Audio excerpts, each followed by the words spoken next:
Hello everyone, welcome back to Himachal success book. आज हम discuss करेंगे 5, 6, 7 और 8 मई 2021 के हिमाचल प्रदेश के current affairs.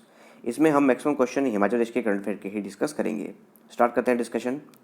First question is, chief minister Jairam Thakur has launched a dedicated कोविड-19 helpline eight which number for facilitating the people regarding Covid related issues. मुख्यमंत्री जयराम ठाकुर ने Covid से संबंधित मुद्दों पर लोगों की सुविधा के लिए किस नंबर पर एक समर्पित कोविड-19 हेल्पलाइन शुरू की है। ये चार ऑप्शंस है। करेक्ट आंसर है ऑप्शन सी 1100 यानी कि 1100। तो मुख्यमंत्री जयराम ठाकुर ने कोविड-19 हेल्पलाइन के तौर पर एक डेडिकेटेड नंबर लॉन्च किया है जो कि है 1100।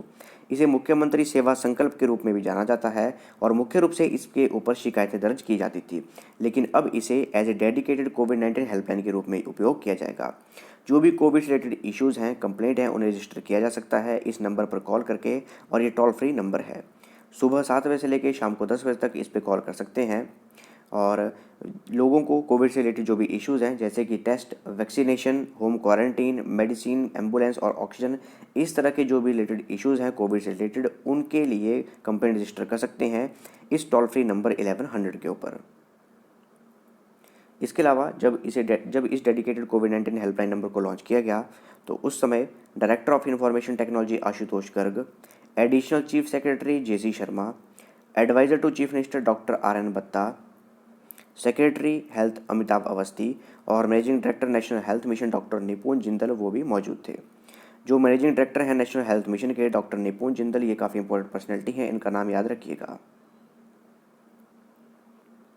इसके अलावा अगर हम और इमरजेंसी और हेल्पलाइन नंबर के बारे में डिस्कस करें तो सिंगल इमरजेंसी नंबर है 112, डिजास्टर मैनेजमेंट के लिए है 1070 1077, पुलिस का 100, एम्बुलेंस या मेडिकल का 102 108, साइबर क्राइम सेल का 191, child helpline 1098, Gudiya helpline number 1515, fire 101, report against corruption ये नंबर है, क्राइम स्टॉपर 1090, वुमेन हेल्पलाइन 1091 और Hoshiyar Singh helpline 1090।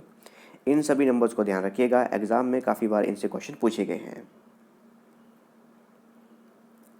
Who has presented the annual report on 2021 of Himachal Pradesh human rights commission to chief minister Jairam Thakur. मुख्यमंत्री जयराम ठाकुर को हिमाचल प्रदेश मानवाधिकार आयोग की वार्षिक रिपोर्ट 2020-21 को किसने प्रस्तुत किया है। ये चार ऑप्शंस हैं। करेक्ट आंसर है option A justice PS Rana. Justice PS Rana Himachal Pradesh human rights commission के चेयरपर्सन हैं और उन्होंने वर्ष 2020-21 की एनुअल रिपोर्ट मुख्यमंत्री जयराम ठाकुर को प्रस्तुत की है। इसके अलावा अजय भंडारी ये मेंबर हैं इस कमीशन के, अवतार चंद डोगरा ये भी मेंबर हैं और सेक्रेटरी हैं मधुबाला शर्मा। आप देख सकते हैं इमेज में, ये हैं जस्टिस PS राणा और ये एनुअल रिपोर्ट 2020-21 की प्रेजेंट कर रहे हैं मुख्यमंत्री जयराम ठाकुर को।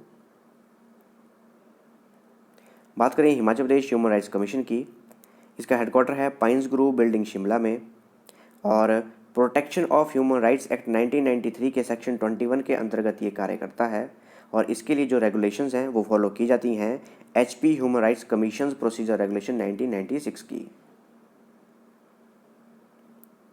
इसी से रिलेटेड एक क्वेश्चन है, who among the following has been appointed as the acting chairperson of national human rights commission. निम्न में से किसे राष्ट्रीय मानवाधिकार आयोग के कार्यकारी अध्यक्ष के रूप में नियुक्त किया गया है। ये हैं चार ऑप्शंस। करेक्ट आंसर है ऑप्शन बी प्रफुल्ला चंद्रा पंत। तो प्रफुल्ला चंद्रा पंत, इनको एक्टिंग चेयरपर्सन बनाया गया है नेशनल ह्यूमन राइट्स कमीशन का। इनसे पहले थे जस्टिस HL दत्तू और अब वो रिटायर हो चुके हैं, तो जो चेयरपर्सन की सीट है वो वैकेंट थी। तो प्रफुल्ला चंद्रा पंत, इनका नाम याद रखिएगा, इन्हें एक्टिंग चेयरपर्सन बनाया गया है नेशनल ह्यूमन राइट्स कमीशन का। बात करें नेशनल ह्यूमन राइट्स कमीशन की, 12 अक्टूबर 1993 को इसकी स्थापना की गई थी और भारत सरकार की जुडिक्शन के अंतर्गत ये कार्य करता है और इसका हेडक्वार्टर है न्यू दिल्ली में। ये एक स्टैट्यूटरी बॉडी है यानी कि संवैधानिक निकाय है। स्टैट्यूटरी बॉडी का मतलब ये है कि पार्लियामेंट्री एक्ट द्वारा जिसकी स्थापना की जाती है। तो एक्ट है protection of human rights act 1993, याद रखिएगा, protection of human rights act 1993 के अंतर्गत इसकी स्थापना की गई थी। Himachal Pradesh government is using which strategy to fight against corona pandemic. Corona महामारी के खिलाफ लड़ने के लिए हिमाचल प्रदेश सरकार किस रणनीति का उपयोग कर रही है। ये चार ऑप्शंस हैं। करेक्ट आंसर है ऑप्शन बी 5 पॉइंट स्ट्रेटजी। तो 5 पॉइंट स्ट्रेटजी यानी कि 5 बिंदु रणनीति का उपयोग कर रही है हिमाचल प्रदेश सरकार कोविड पैंडेमिक से लड़ने के लिए। और वो 5 पॉइंट स्ट्रेटजी है टेस्ट, ट्रैक, ट्रीट, कैब यानी कि कोविड अप्रोप्रिएट बिहेवियर और वैक्सीनेशन।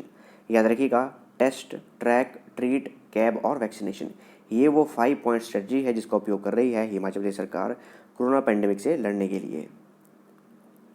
अगर हम बात करें कैब की, जिसकी फुल फॉर्म है कोविड अप्रोप्रिएट बिहेवियर की, तो इसमें सबसे फर्स्ट पॉइंट है मेंटेन डिस्टेंस ऑफ 6 फीट और 2 गज, यानी कि जो सोशल डिस्टेंसिंग है वो 6 फीट या 2 गज की रखनी है। Avoid touching eyes, nose and mouth. Wash hands frequently and thoroughly with soap and water. Wear homemade reusable face cover mask at all the times and use tissues handkerchief while coughing or sneezing and dispose used tissues into closed bins or wash handkerchief। तो ये सारे के सारे behaviours हैं जिनका ध्यान रखना है, इन्हें कहते हैं कोविड अप्रोप्रिएट बिहेवियर, यानी कि CAB, इन सभी का ध्यान रखना है। Who was the founder of the Osho Nisarga Himalaya centre Dharamshala who has been passed away recently? Osho Nisarga Himalaya केंद्र धर्मशाला की संस्थापक कौन थी जिनका हाल ही में निधन हो गया है? ये है 4 ऑप्शंस। करेक्ट आंसर है ऑप्शन डी, योग नीलम। योग नीलम, इन्हें माँ योग नीलम के नाम से भी जाना जाता था और धर्मशाला में स्थित ओशो निसर्ग हिमालय केंद्र की इन्होंने स्थापना की थी।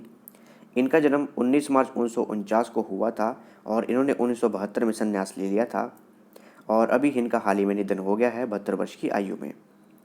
इसके अलावा नवंबर 1985 में ये ओशो के साथ भारत लौटी थी और भारत में उनके लिए निजी सचिव के पद पर इन्हें कार्यरत किया गया था और वर्ष 2000 में धर्मशाला के समीप शीला में ओशो निसर्ग ध्यान केंद्र की स्थापना की थी माँ योग नीलम ने।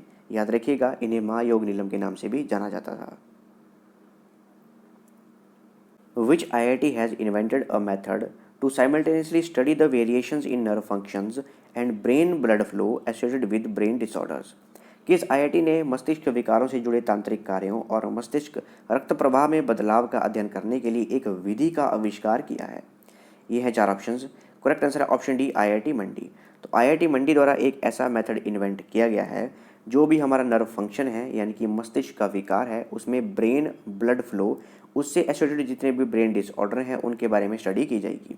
मुख्य रूप से जो हमारा इसेमिक स्ट्रोक है उसके बारे में स्टडी की जाएगी, उसकी लोकेशन, क्लासिफिकेशन और जो डैमेज साइट्स हैं वो दर्शाई जाएंगी इस मेथड के जरिए।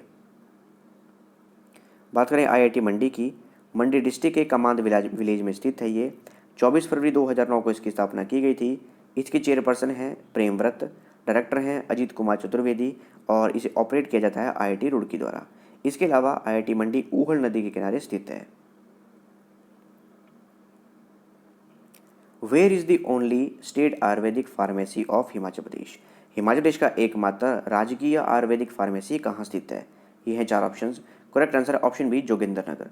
तो जोगिंद्रनगर में स्थित है हिमाचल प्रदेश का एकमात्र राजकीय आयुर्वेदिक फार्मेसी। और यूनियन मिनिस्ट्री ऑफ आयुष के द्वारा अब 2 करोड़ का बजट जारी किया गया है जिसके अंतर्गत यहाँ पर अब दवाइयों का निर्माण किया जाएगा। बात करें इस गवर्नमेंट आयुर्वेदिक फार्मेसी की जो कि जोगिंद्रनगर में स्थित है, ये शानन इलेक्ट्रिकल पावर हाउस के नज़दीक स्थित है और Shanan electrical power house Uhl नदी के पानी को उपयोग करके इलेक्ट्रिसिटी जनरेट की जाती है। गवर्नमेंट आयुर्वेदिक फार्मेसी जोगिंद्रनगर की स्थापना वर्ष 1953 में फर्स्ट 5 ईयर प्लान के अंतर्गत की गई थी और इसका मेन ऑब्जेक्टिव है जो भी आयुर्वेदिक मेडिसिन है जैसे कि चूर्ण, कयाशिया, तेल, वटी रस, गूगल और मल्हार, इस तरह के आयुर्वेदिक मेडिसिन को बनाना, ये कार्य है गवर्नमेंट आयुर्वेदिक फार्मेसी जोगिंद्रनगर का। During the renovation of which temple in Himachal Pradesh 500 year old copper coins have been found? Himachal Pradesh के किस मंदिर के नवीनीकरण के दौरान 500 साल पुराने तांबे के सिक्के मिले हैं? ये 4 ऑप्शंस हैं। करेक्ट आंसर है option A, Baijnath Mahakal temple.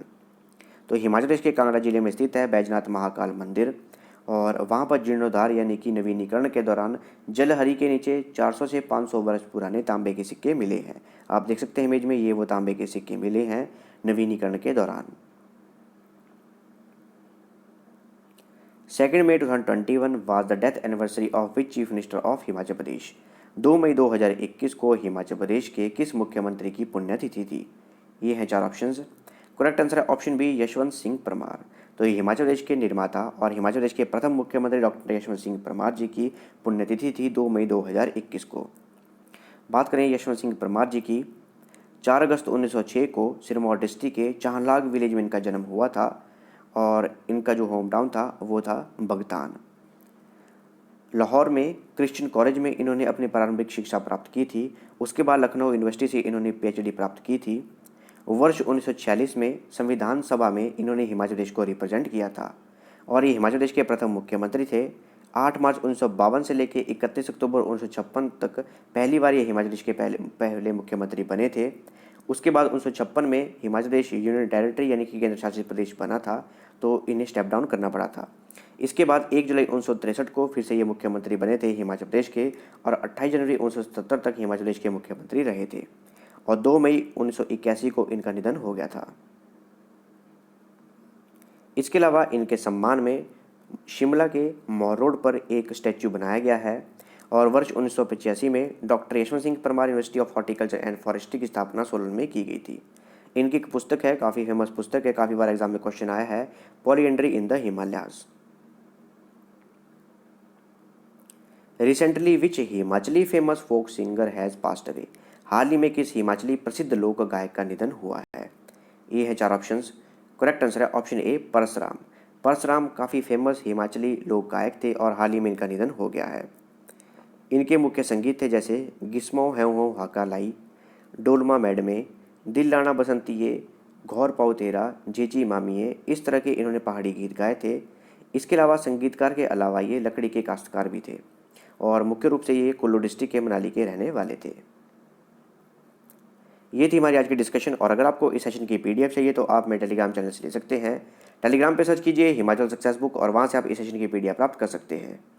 मिलते हैं नेक्स्ट डिस्कशन में। Thanks for watching video. Do like share and subscribe my channel.